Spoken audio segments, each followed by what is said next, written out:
বাড়িতে আসেনি, চণ্ডীপুর এসেছে।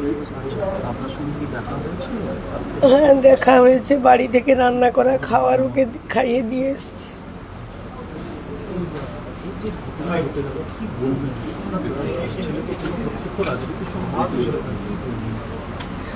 প্রতিশোধ নিল বাবা। আমার ছেলে ভারতীয় জনতা পার্টি করতো।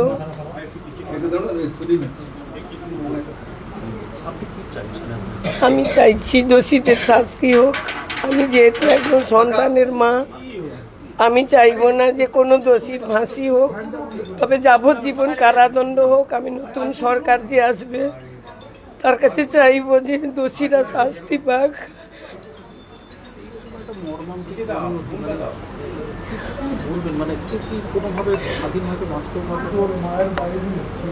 কি করে বলবো বাবা?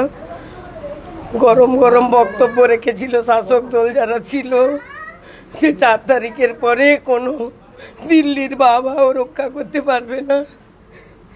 তার পরিণতি হিসাবে আমার ছেলেকে আজকে জীবন বলি দিতে হলো।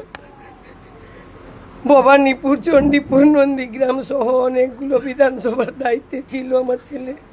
তবে পর্দার আড়ালেই কাজ করতো, কোনো রাজনীতির সঙ্গে সরাসরি যুক্ত ছিল না। তবুও তাকে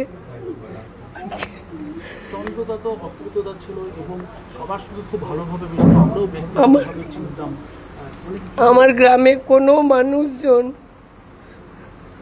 মানুষজনের সঙ্গেও কোনোদিন কোনো খারাপ ব্যবহার বা আমার ব্লকের মধ্যে বা বিধানসভার মধ্যে কারোর সঙ্গে কোনো খারাপ ব্যবহার বা খারাপ আচরণও করেনি কারোর সঙ্গে।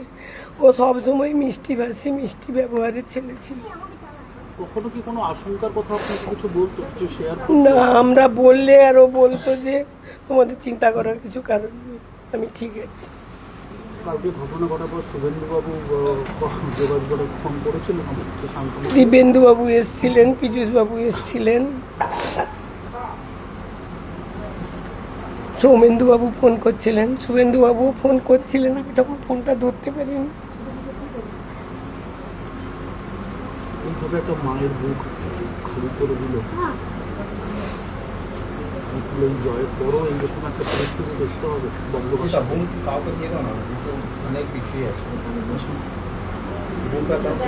আমাদের রাজ্য সভাপতি সহ বিরোধী দলনেতা যিনি ছিলেন, যখন বলছেন শান্তি শৃঙ্খলা বজায় রাখতে, সেই সময় আমার ছেলের এই মর্মান্তিক ঘটনাটা আমরা মেনে নিতে পারছি না বাবা।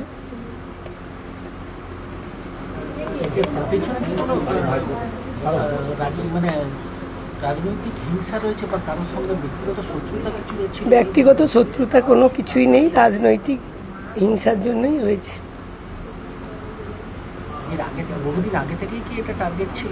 সেটা বলতে পারবো না, বাড়িতে কিছু বলেনি।